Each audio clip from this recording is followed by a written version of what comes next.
Rhwng y cyfrifiadau yn 2011 a 2021, Gwynedd a Ceredigion oedd y dwy ardal gwledig yng Nghymru a Lloegr gwelodd y gostyngiad fwyaf yn ei boblogaeth.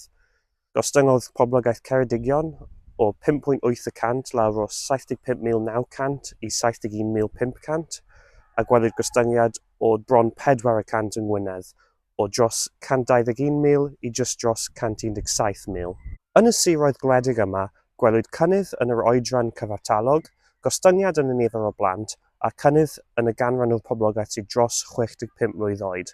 Mae yna cysylltiad rhwng y tuedd newydd o Allfudo a gostyngiad yn y canran sy'n siarad Cymraeg. Yng Ngheredigion, gostyngodd y ganran o 47.3% i 45.3% ac yng Ngwynedd o 65.4% i 64.4% yn ystod y degawd rhwng 2011 a 2021. Mae tipyn o'r gostyngiad yn y poblogaeth lleol yn cael ei iawn dalu gan mewnfudo o weddill Prydain ac o weddill y byd. Gwelwyd cynnydd yn y nifer o fyfyrwyr mewn ardaloedd fel Aberystwyth a Bangor, a cynnydd yn y nifer o ymddeolwyr o Loegr mewn ardaloedd fel Fairborn, Tywyn ac Abersoch. Ond ble mae'r pobl ifanc yma'n mynd?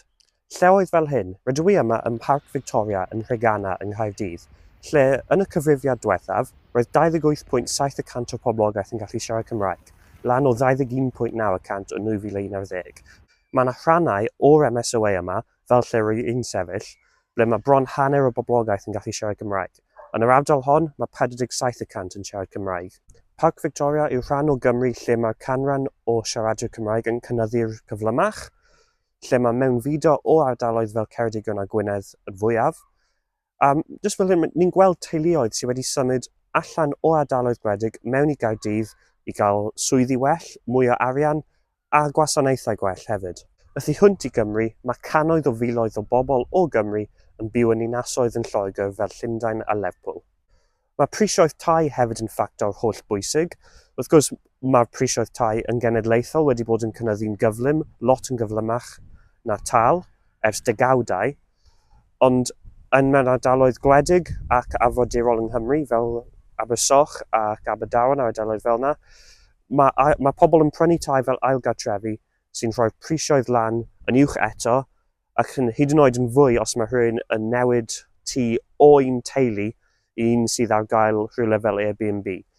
Ond diwedd y dydd, os ni all rhywun yng Ngheredigion neu Gwynedd fforddio tŷ ar y swyddi sydd ar gael, maen nhw'n mynd i symud i rhywle fel hyn yng Nghaerdydd, lle mae tai yn ddrud, ond maen nhw'n gallu fforddio nhw oherwydd mae yna tipyn mwy o arian yn yr economi a mwy o arian ar gael yn ei swyddi. O safbwynt gwleidyddol, mae yna cytundeb rhwng y prif pleidiau yng Nghymru bod yna broblem yn cadw pobl ifanc yn cymunedau gwledig.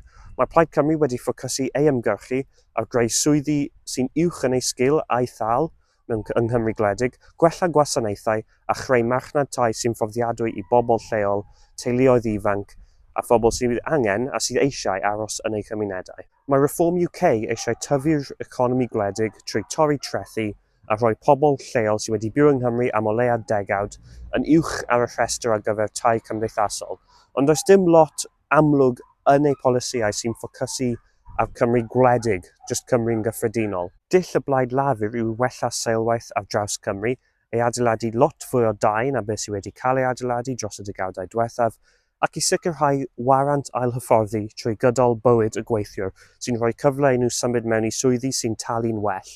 Eto, does dim lot o ffocws ar cymunedau gwledig yn y manifesto, jyst edrych ar Gymru ar y cyfan. Mydd y ceidwadwyr bod Cymru gwledig yn dioddef oherwydd o'r-reoleiddio. Maen nhw'n awgrymu polisïau sy'n gwneud yn haws i bobl rhedeg busnes, i gael gwared o'r Sustainable Farming Scheme a dod mewn â system newydd sy'n mwy hyblyg i ffermwyr, i hybu buddsoddiad preifat yng Nghymru gwledig ac i dorri trethu ar draws pob sector yn yr economi. Un peth sy'n amlwg yn y data yw bod dim diffyg swyddi yn gyffredinol yng Nghymru gwledig.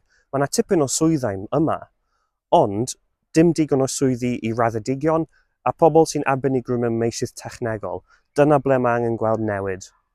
Lloyd Warburton ar gyfer y Cymro yn Parc Victoria yn Rhegana yng Nghaerdydd.